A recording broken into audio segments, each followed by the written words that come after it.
Welcome to another Freedom Talk, where Vivekji takes questions from seekers across the world. Freedom Talks happen on Sundays during Vivekji's Meaningful Morning sessions. If you're interested in joining, find out more about Meaningful Mornings on our website, chinmayaniagara.com. Let's tune into this week's questions.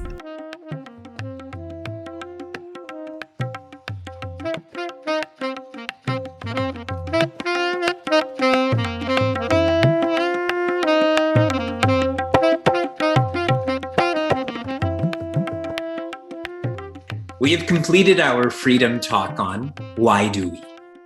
Those questions are finished.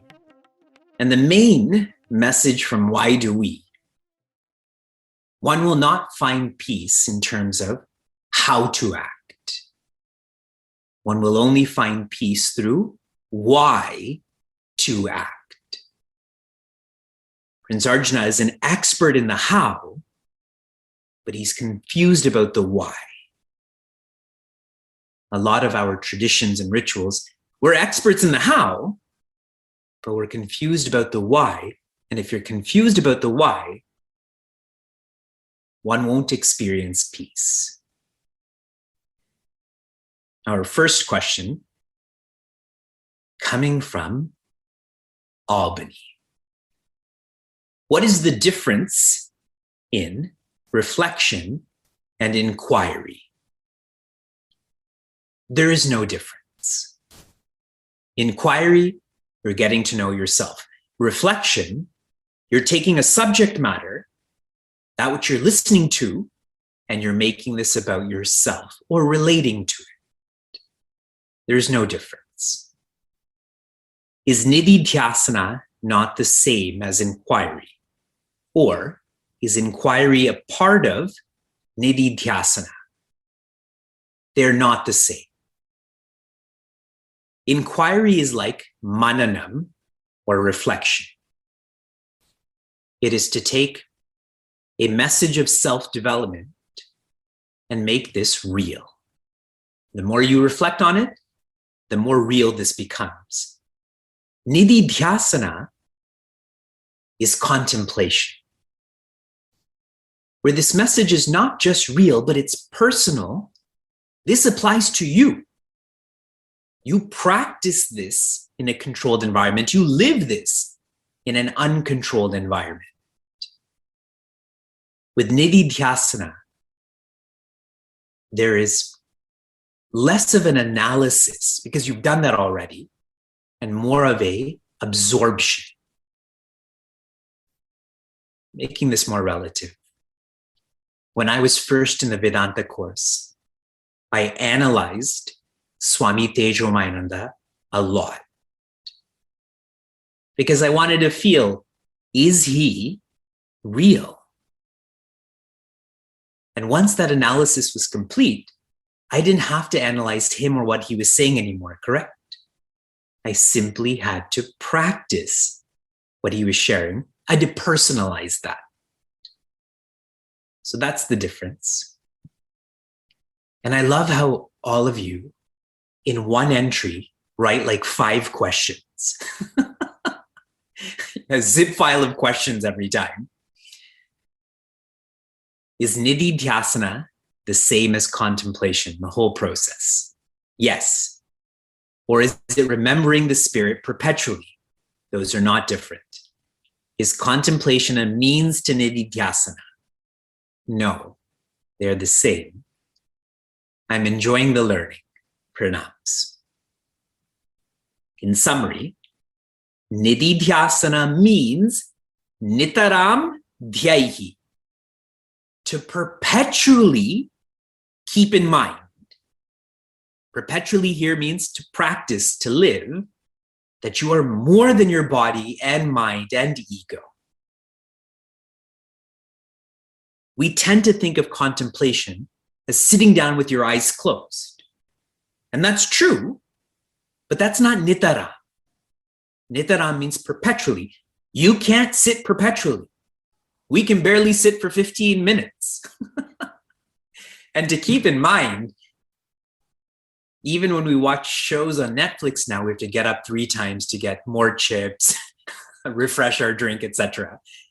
So to perpetually keep in mind. One more question. And this is coming from Milwaukee. Hariom Vivekji. In my sadhana, I have found consistency in one means, that is japa. This has become a keystone in my self-development.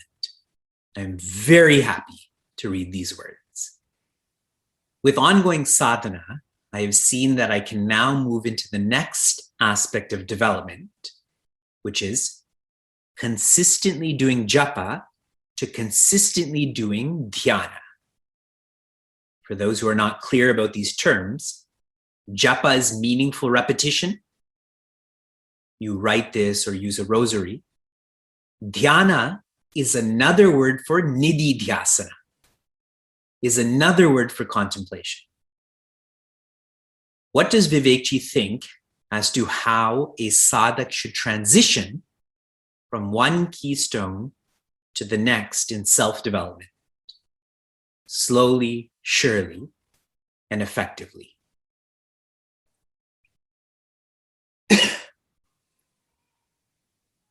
Based on your physical strength, you lift. If your arms are weak, you don't lift a lot of heavy weights. But if you're quite energized, you can lift more weights. That's clear.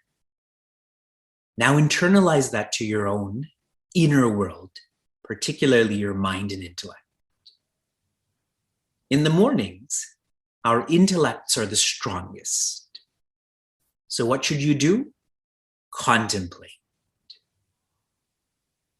The message of the scriptures, personalize this.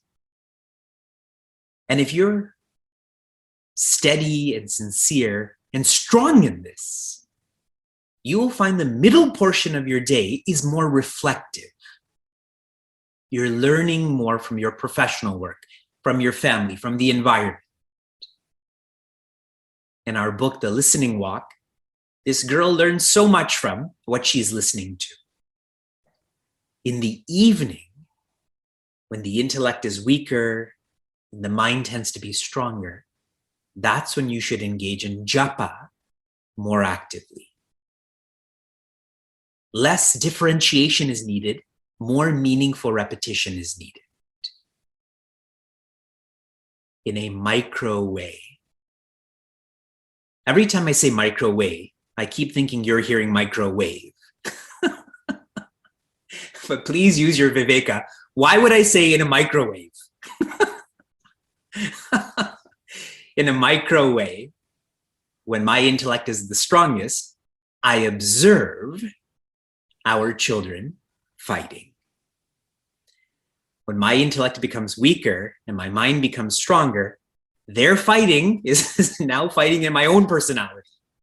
I can't observe that anymore. So what do? Japa. I can't be a strong parent, so I ask for help from my original parent. Please intervene. Please encourage them to stop fighting. And see, my point is, I can't observe anymore. I'm not strong enough. So I engage in japa. You have to know yourself well enough to know what sadhana to use. And they're not mutually exclusive. Now I only contemplate. I never take a divine name. Or I only take a divine name. I never contemplate. They're not mutually exclusive.